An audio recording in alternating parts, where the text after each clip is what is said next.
then within 5 minutes, I kind of pripped up. He didn't see me pripping up until I stood up and I saw the slice in her belly. And you basically look on her tripe and everything. Is that what I call it now? One of the wickedest experience you ever get as a human being. It's kind of gross. I'm not lying. It's kind of gross. It's kind of gross. Don't anybody tell you it's all gravy. Because when you look upon your woman and look upon her tripe and everything up in her belly, it's not a normal thing. The doctor said, "No, sir, can you please sit back down?" So I sat back down, but the image was still in my head like, yo, this baby's coming out. And then within like, after I sang 2 Barry Hammond songs, because I sing Barry Hammond songs. I hope I never get tired. I don't even know when the camera drop. All I know say, me have to just exit and go and hold it till them done do what them a do. The child come out looking like a little alien, just coming out with a kind of sphere head, and then within 10 minutes, his humanity comes back. And you know, for me, when I held life for the first time, what was all about protecting and love. That feeling just came immediate. I think maybe an hour later, they had my daughter in the, I guess, incubator thing or whatever.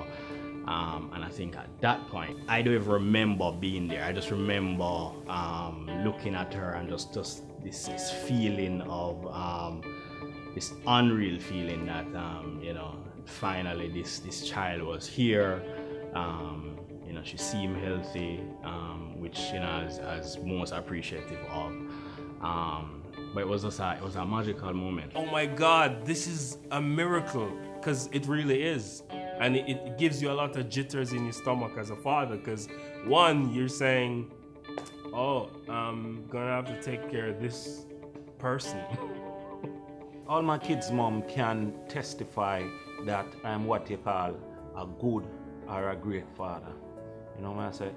Deal with them 100%, doing all the duties. You know what I say? I know only a man like me about in the earth, you know. And even if I'm not with any of my kids' mom, them can tell us, say, them get a good baby father, you know? The difference that fatherhood has made in my life, having 2 daughters and a son. Like, everything that I do is all about them. You know, I have more drive now for just do things. I have to be, you know, kind of more careful of how me do things, what you say, where you do it, and what. Stepfather, you know, see, I made the kids rather. Most of the time, to tell the truth, I don't feel like I'm a step-parent. I feel like they're of my own seed. They just out of the blue just started calling me daddy, right? I guess because I'm the one that cooks their breakfast, get them ready for school, drop them off at school, pick them up from school, get them dinner, all of that. Like, I take care of all of their needs. Like, the mom say if I could come here, she would have a happy life. She wouldn't do nothing at all. You know, the bond that I have with her is so special. And yeah, you know, you think about the years to come, you know, the teenage years. You think about what you might have to do to some of these dudes who, you know, carry her out, and the first guy that break her heart, the first person that make her, you know, truly cry and hurt and stuff like that. But I don't know. I think you worry about those things just because that bond between a father and a daughter is just even so much more special. I don't raise my daughter different from my son, because my daughters kind of tend to cling to me a lot. No, me and my boy a roll, I just me and my boy a roll. When I'm ready, I have a little soft side. But you know, I have to worry myself. I'm kind of an unconventional father when it comes to babysitting. So my way of babysitting is to sit and baby play. Like, I'm doing the sitting. So if they're doing something, I just want to make sure they're not touching the plug or something like that. And if they are, I say, hey, and they'll move. My only challenge as a parent has been with my son, which is my oldest son. He's autistic. So him by himself is like growing up around 10 or 15 different kids. He has to be doing speech behavior therapy, and that has nothing to do with the school fees. I've had to make him have shadow teachers for many years. So he is the one that I would say you have to dedicate more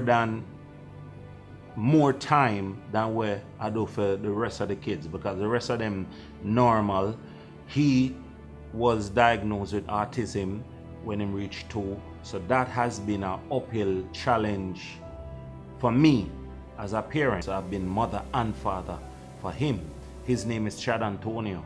I plan for their future like any other father would. The school that they're going now, the prep school, before they went there, will decide what was best for them. So the parameters in parenting between their mother and I am stricter and more easier to instill a certain level of discipline. She's more relaxed. We have learned from each other, because I think she has toned me down.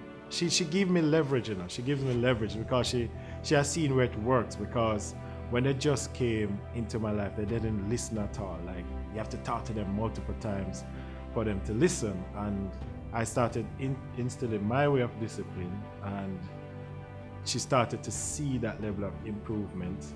So I learned from her how to tone it down in that area. So there's a balance where she see where certain things that I do work, and I will see certain things in which she will do work.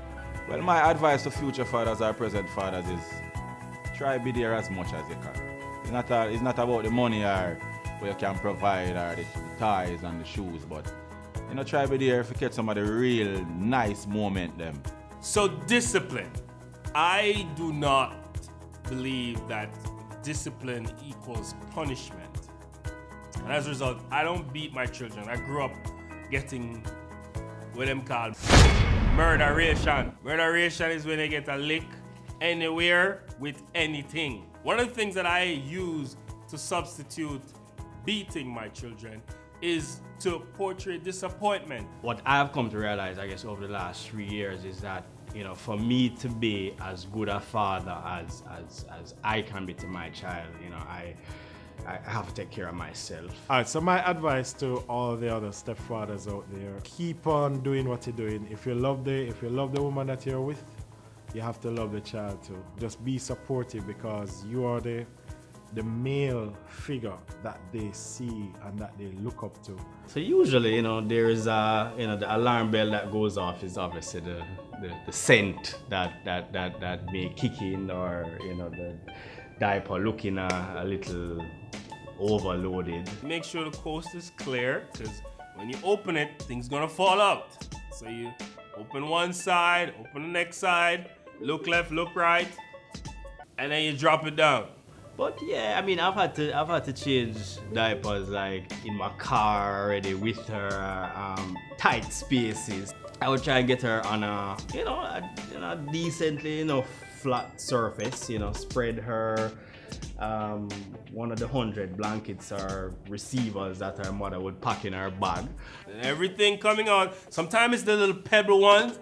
Sometimes it's mucky, because the formula wasn't mixed properly. So, it comes out kind of heavy. You have to wipe from top to bottom. Remove the used diaper, wrap it up, get it ready to be disposed.